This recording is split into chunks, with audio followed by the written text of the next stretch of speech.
असली आजादी, सच का जिहाद जैसे बड़े बड़े नारे लगाने वाले इमरान खान के छोटे छोटे काम किश्तों में उजागर हो रहे हैं। अरबों की घड़ी बेची, हीरे वाला पेन बेचा और अब पता चला है कि इमरान ने एक गोल्ड मेडल भी बेच डाला था। इन खुलासों पर दुनिया हंस रही है और पाकिस्तान रो रहा है।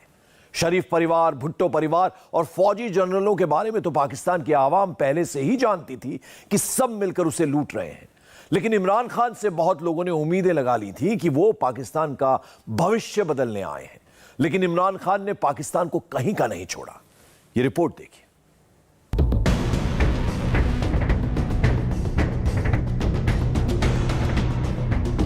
सऊदी अरब के तोहफे के साथ इमरान ने भारत का गोल्ड मेडल भी बेच डाला। इस बंदे को एक गोल्ड मेडल मिला था, वो भी इसने बेच दिया। गोल्ड मेडल इंडिया ने दिया, उसने वो भी बेच दिया। ये बात नहीं कि तोशा खाने से लोगों ने पहले तोहफे नहीं लिए, लेकिन तोहफे बेचने वाला बंदा जो है ना, वो ये है। आर्मी चीफ बाजवा ने पाकिस्तान का खजाना लूट डाला। जनरल बाजवा जो हैं उनके बारे में एक खबर चली, उनके 12-13 अरब रुपए के एसेट्स हैं। वो किसी न किसी तरीके से दौलत बनाने के प्रोसेस में इन्वॉल्व है। उस पे एतराज लोगों को ये नहीं कि ये 13 अरब या 14 अरब कहाँ से आए, और उनको एतराज ये है कि ये लीक क्यों हो गए। नेताओं और फौज के तमाशे में पाकिस्तान भिखारी बन गया। और ऐसे एलिगेशंस आगे हैं बाहर की बैरूनी दुनिया में। वो पाकिस्तान की मिसालें दी जा रही हैं कि इनके वजीर आजम थे, वो जी घड़ी बेच दी, उन्होंने ये कर दिया। लुटी पिटी पाकिस्तान की जनता कह रही है कि काश हमारा नेता भी मोदी जैसा होता। मोदी साहब के बारे में आप बात करते हैं, लेकिन मोदी साहब भारत के लिए बहुत अच्छे हैं। आप अगर पाकिस्तान के लिए अच्छे नहीं बन सके तो इसमें मोदी साहब का क्या कसूर है? उनका आइडिया था कि वो अपनी कौम को लीड करेंगे, इंडिया को नेक्स्ट लेवल पर लेके जाएंगे। वो लेके जा चुके हैं, चाहे जिस तरह भी लेके जाएं। It is none of your business. Pakistan के रक्षा मंत्री ख्वाजा आसिफ के खुलासे ने पाकिस्तान की सियासत में एक और धमाका किया है। अभी तक पाकिस्तान के लोग इस बात पर ही हैरान थे कि इमरान खान ने सऊदी अरब से मिली 170 करोड़ की घड़ी बेचकर जेब भर ली, लेकिन ख्वाजा आसिफ कह रहे हैं कि इमरान ने एक गोल्ड मेडल भी बेचा था। आसिफ के मुताबिक ये मेडल इमरान को भारत से मिला था। तोशा खाने से इमरान 4 तोहफे बेचकर पैसे जेब में रख चुके हैं। रक्षा मंत्री ख्वाजा आसिफ ने गोल्ड मेडल बेचने वाला दावा पाकिस्तान की संसद में किया है। अभी मैं एक प्रोग्राम की रिकॉर्डिंग पे गया हुआ था। हामिद मीर साहब जो हैं वो कॉम्पेयर थे या वो एंकर पर्सन थे। उन्होंने मुझे बताया कि इस बंदे को एक गोल्ड मेडल मिला था, वो भी इसने बेच दिया। उनके पास स्टोरी है। गोल्ड मेडल इंडिया ने दिया, उसने वो भी बेच दिया। अब हिसाब लगाएं ये कितनी बड़ी बदकिस्मती है कि इस तरह का शख्स जो है वो बरसरे इक़्तिदार किस तरह है। ये बात नहीं कि तोशा खाने से लोगों ने पहले तोहफे नहीं लिए, पहले भी तोहफे लिए हैं। हर हुकूमत ने लिए हैं, हमारी हुकूमत ने भी लिए, उससे पहली हुकूमतों ने भी लिए। लेकिन तोहफे बेचने वाला बंदा जो है ना, वो ये है कि पहले बेचता था, फिर उसके बाद जो है खजाने में पैसे जमा कराता था। जो तारीखें हैं बेचने की और जमा कराने की, वो बात साबित करती हैं। मैं बार बार जो है कहता हूं कि मुकदमा करो, अदालत में जाओ, खाली बढ़ के नहीं मारो, अदालत में जाओ ताकि दूध का दूध पानी का पानी हो सके। पाकिस्तान के लोग हैरान हैं। शरीफ और भुट्टो परिवार को दिन रात चोर डाकू कहने वाले इमरान खुद इतने बड़े चोर निकलेंगे, लोगों ने ये सपने में भी नहीं सोचा था। पाकिस्तानी मीडिया में बार बार भारत के पीएम नरेंद्र मोदी का नाम लेकर दुहाई दी जा रही है कि काश उनके हुक्मरान भी ऐसे होते।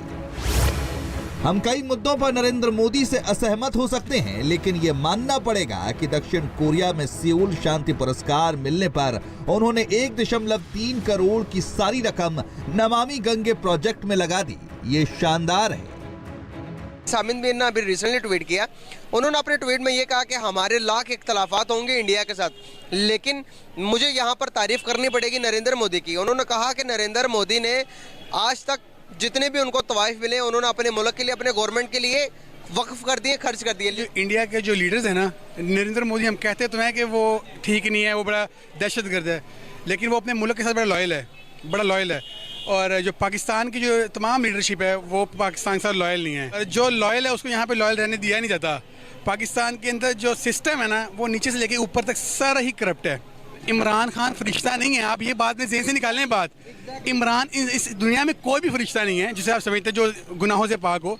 प्रेजेंट पॉलिटिशियंस हैं हमारे, उनसे he is far more better than this. खुद अपनी ज़ाती कस्टडी में रख कर तो उसे सेल आउट करें, ये जेब नहीं देता आपको।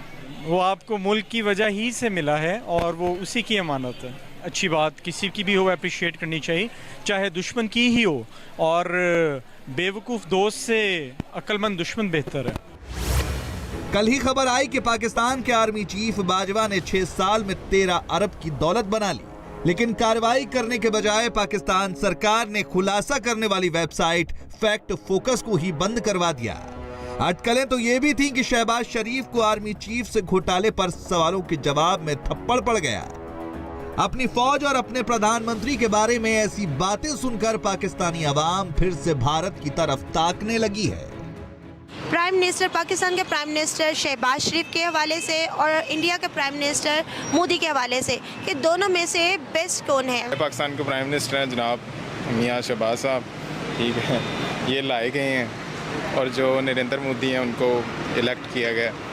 और नरेंद्र मोदी जो है उसका विजन थोड़ा स्ट्रॉन्ग है इंडिया को लेके, वो टेक्नोलॉजी में रेवोल्यूशन कर रहा है। आप जैसा कि जानती हैं कि इस टाइम जो इंडिया का जीडीपी है वो इस टाइम यूके से भी ज़्यादा है, ठीक है, तो उनका एक अपना पाथ है, लेकिन इनका कोई विजन नहीं। उन्होंने राइट डायरेक्शन में खुद को, अपने पीपल को इन्वेस्ट किया है। तो अगर हम पाकिस्तान इसको इस जगह पर कंपेयर करें तो हम अनफॉर्चुनेटली इंटरनेशनल मार्केट में टेक में कहीं भी नहीं है, जो कि आने वाला फ्यूचर है। ये पाकिस्तानी जो प्राइम मिनिस्टर है शहबाज शरीफ, अनफॉर्चुनेटली मैं थोड़ा क्या मैं बहुत ही खिलाफ हूँ ये जो ख़ानदानी सियासत है। वो एक अच्छी जो आगे मतलब कि टेक वर्ल्ड है उसको लेके जा रहा है, आगे लेके जा रहा है। तो हमारा प्राइम मिनिस्टर मतलब कि लेकर वो उसकी अपनी चीज़ें नहीं ख़त्म हो रही, वो खुद लंदन में बैठा हुआ, वो कैसे हमारे पाकिस्तान को रन कर सकता है?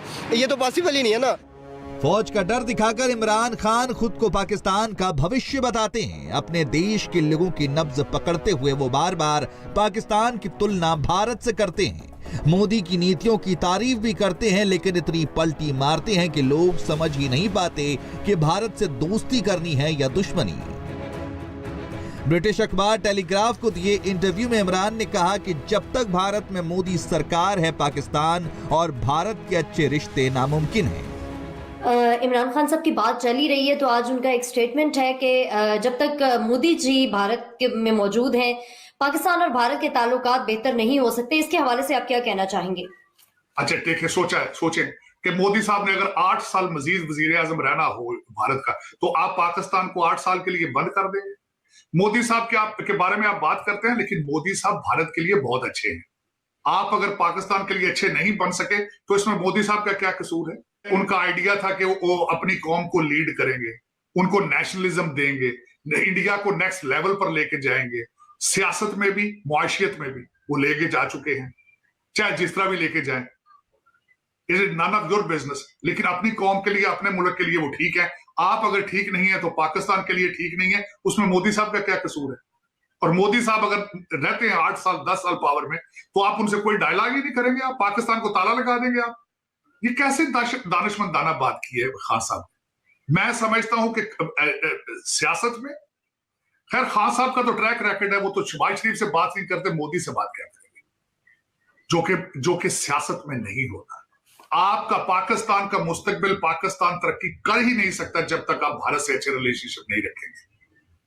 ये सीक्रेट है इस रिलेशनशिप में। यहाँ पे ट्विटरों पे प्राइम मिनिस्टर के खिलाफ थप्पड़ों की चीजें चल रही हैं, अजीब किस्म का एक सूरत हाल है, लेकिन इस पे जितना भी दुख किया जाए वो कम है। फिर आप मोदी साहब की स्टेटमेंट को किस तरह डिनाई कर सकते हैं? वो कहते हैं कि हमें पता ही नहीं चलता, काल हम करें तो किसको करें?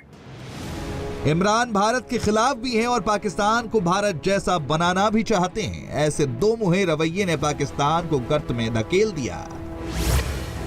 पाकिस्तान के पास सिर्फ $7 अरब का फॉरेन रिजर्व बचा है, जबकि भारत ने नवंबर के एक हफ्ते में $14.72 अरब का फॉरेन रिजर्व खड़ा कर लिया। भारत का कुल फॉरेन रिजर्व $545 अरब हो चुका है। पाकिस्तान के लोगों के लिए ये आंकड़े सपने जैसे हैं। इंडिया के फॉरेक्स रिजर्व ने बहुत अच्छी ग्रोथ शो की है, बहुत अच्छा रिकॉर्ड कायम किया है। एक हफ्ते में 14.72 बिलियन डॉलर्स का इजाफा हुआ है। हम देखते हैं कि दिन ब दिन इंडिया बिजनेस के लिहाज से, रिजर्व्स के लिहाज से बहुत आगे जाता जा रहा है। बेस्ट जो दुनिया के माइंड्स है वो इंडिया से जाते हैं और इंडिया में वो सर्विसेज इन रिटर्न देते हैं। लेकिन अब देखें इंडिया में अगर मेरिट है, गुड गवर्नेंस है कि वो बेस्ट माइंड्स को मौका देते हैं अवेल करने का, मतलब अपॉर्चुनिटी अवेल करने का, तो जाहिर आप गुड गवर्नेंस लेंगे। जो आपका जो फ्यूडलिस्ट जो कल्चर है, अलीट कल्चर है, उसको खत्म करके आप निचले जो तबके को ऊपर लेने की आप बात करते हैं, वहाँ पे आप खुद लेते हैं, तो फिर जाहिर है वो तो मुल्क, वो सिर्फ इंडिया की बात नहीं, XYZ जो भी मुल्क आते हैं वो भी, उसने भी तो तरक्की करना है। दुनिया का जो तरक्की का मतलब फलसफा ही यही है कि आप रूल ऑफ लॉ लाएं, गुड गवर्नेंस लाएं, ठीक है ना, करप्शन को आप कंट्रोल करें। पॉलिटिकल स्टेबिलिटी किसी भी मुल्क के जो फॉरेन रिजर्व्स हैं उसके लिए बहुत ज़रूरी है। आपकी जब तक छोटी स्मॉल इंडस्ट्रीज़ आप नहीं उसको तरफ तवज्जो देंगे, आप लोग कभी भी तरक्की नहीं करेंगे। ये देखें, मैं देख रहा था अभी मार्केट में खड़े हुए हैं, स्मॉल इंडस्ट्रीज़ में मतलब हैंडमेड चीज़ें लोग बनाकर बैठे हुए, इनको सपोर्ट चाहिए। ऐसे ऐसे एलिगेशंस आगे हैं कि हम बाहर की बैरूनी दुनिया में वो पाकिस्तान की मिसालें दी जा रही हैं कि इनके वज़ीर आज़म थे, वो जी घड़ी बेच दी, इन्होंने ये कर दिया। मतलब हमारी दुश्मनी है, 3-4 जंगें हुई, ये अलग बात है, लेकिन हमें मतलब रियलिस्टिक अप्रोच अपना के इंटरनेशनल पॉलिटिक्स में हम अगर अब रियलिस्टिक अप्रोच से हम देखें तो हमें मानना पड़ेगा उनकी पॉलिटिक्स, उनका जो गवर्नेंस सिस्टम है वो हमसे बेहतर है। वहाँ पे मिलिट्री मतलब इंटरवीन नहीं करता पॉलिटिक्स में। लूट खसोट और सियासी अफरा तफरी के चलते पाकिस्तान आज दिवालियापन की कगार पर खड़ा है। अंतर्राष्ट्रीय रेटिंग में मुल्क के दिवालिया होने की आशंका 80% तक पहुंच चुकी है। लेकिन इस खबर पर चौकन्ना होने की बजाय पाकिस्तान सरकार अपनी आवाम को झूठा दिलासा दे रही है। इकोनॉमी के हवाले से बड़ी अलार्मिंग खबरें आ रही हैं। CDS की ताज़ा रिपोर्ट के मुताबिक पाकिस्तान डिफॉल्ट के करीब है। डिफॉल्ट के चांसेस 16% से बढ़कर 64% हो गए हैं। PTI के दौर में ये 16% था और अब की दौरे हुकूमत में 64% है। अच्छे खासे मुल्क को कहाँ पहुँचा दिया? मुल्क की मईशत अंधी और बंद गली में दाखिल हो चुकी है। सूरत हाल इससे भी बिगड़ सकती है, लेकिन आबादी की ग्रोथ में मुसलसल इजाफा जारी रहेगा। पहले लोगों की जिंदगी पहले कौन सी आसान है, अजीरन हो गई जिंदगी। मोदी ने भी पाकिस्तान की क्रेडिट रेटिंग मजीद गिरा दी और गुज़श्ता दिनों साहब डार साहब का बयान सामने आया था कि मैं मोदी को समझाऊंगा, लगता है अभी तक समझा नहीं सके। ये मुल्क जो है ना, ये लतीफ़ों की और बाज़ों का फोश लतीफ़ों की और बाज़ों का बहुत दर्दनाक लतीफ़ों की फैक्ट्री में तब्दील हो चुका है। हमारा इस वक्त कौमी इशू तोशा खाना केस है और इमरान खान के ऊपर इल्जामात की भरमार है। पाकिस्तान डे 1 से एक ऐसा तोशा खाना है जो कुछ मखसूस लोगों की जागीर था, है, और जब तक बहुत कुछ नहीं होता ऐसा ही रहेगा। इमरान खान ने स्टेटमेंट दी है कि नवाज शरीफ अपनी मर्जी का आर्मी चीफ लाकर मुझे नाअहल करवाना चाहते हैं। अल्लाह करे नवाज शरीफ की मर्जी का उनको बंदा मिल जाए, पर फिर जो तमाशा होगा वो भी हम देखेंगे। गरीबी, बेरोजगारी, महंगाई, भ्रष्टाचार से जूझ रही पाकिस्तान की आवाम जब अपने नेताओं और फौजी अफसरों की अय्याशियां देखती है तो उस दिन को कोसती है जब इस्लाम के नाम पर पाकिस्तान बनाया गया। पछतावे का आलम ऐसा है कि अब पाकिस्तान को भारत की हर चीज अच्छी लगने लगी है। इंडिया का एक तो अच्छा पॉइंट ये है कि वो अपने ट्रेडिशंस, अपने कल्चर को बहुत फॉलो करते हैं और वो बहुत लेके चलते हैं।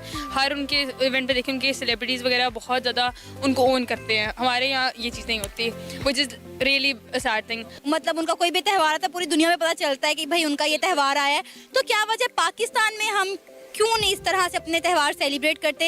एग्जैक्टली भाई इस्लामिक इकबाल डे आया है तो किसी को इतना कुछ पता नहीं चला, क्योंकि हमारे सेलिब्रिटीज़ वगैरह ओन ही नहीं करते हमारे कल्चर को। हम इतना मेंटली उनकी साइड पे कि हम होली मनाने को चले जाएंगे पर अपने ईद मिलादुन्नबी वगैरह कुछ नहीं मनाएंगे। तो मेरे ख्याल से हमारा कॉन्सेप्ट ही कुछ तरह का है। सही। और यहाँ तक कि आपको पता है कि हमारी 75वीं यौम आज़ादी के मौके पर पूरी दुनिया ने इंडिया को विश भी किया, इंडिया का जो था उसके साथ सेलिब्रेशन भी की, लेकिन पाकिस्तान ने किस तरह मनाया? हम लोग अपने सियासी मसलों में फंसे हुए थे। बिल्कुल ऐसे ही है। हमारे पॉलिटिक्स को इतना लोग सीरियसली और इतना दिल पे ले लेते हैं कि उनको लगता है कि बाकी दुनिया में कुछ और चीज़ है ही नहीं। व्हिच इज़ लाइक हर किसी की अपनी ओपिनियन होती है, उस चीज़ पे किसी को जज नहीं करना चाहिए। वो इंडियन जिस वक्त आपको देख रहे हैं और जो सोचते हैं कि पाकिस्तानी जो है उनके बारे में बड़ी नफरत उनके दिलों में मौजूद है, आप उन्हें क्या पैगाम देना चाहेंगे? मेरे ख्याल से द थिंग इज़ हम यूनाइटेड, तो एज ए नेशन सारे यूनाइटेड होते हैं। सिर्फ पॉइंट ऑफ व्यू का फ़र्क होता है। उनसे हमारा कोई क्लाश नहीं हो, हमारे से उनका कोई क्लाश नहीं, सिंपल बात है। अब हमें कोई सिखाएं, हमारी गवर्नमेंट को भी थोड़ा बहुत समझा दें, ऐसा थोड़ा फ्रेंडली हो जाए। कि अब मैं तो कहता बीच में बॉर्डर लाइन ही ख़त्म कर दे, ताकि एक हो जाए, क्योंकि अब न्यू जनरेशन जितनी आ रही है उनकी वो पुरानी वाली सोच नहीं जो पहले थी। पाकिस्तान में सारी नूरा कुश्ती सिर्फ कुर्सी के लिए है। इमरान जुलूस निकाल रहे हैं तो शरीफ खानदान फौज की शरण में बैठा है। फौज ने अभी तक पत्ते नहीं खोले हैं और 26 नवंबर को इमरान खान फौजी हेडक्वार्टर रावलपिंडी पर धावा बोलने वाले हैं। खुदा जाने पाकिस्तान किस अंजाम तक पहुंचने वाला है। इंडिया टीवी हर वक्त हर जगह डाउनलोड करने के लिए सर्च करें India TV news Google play store या ऐप स्टोर पर।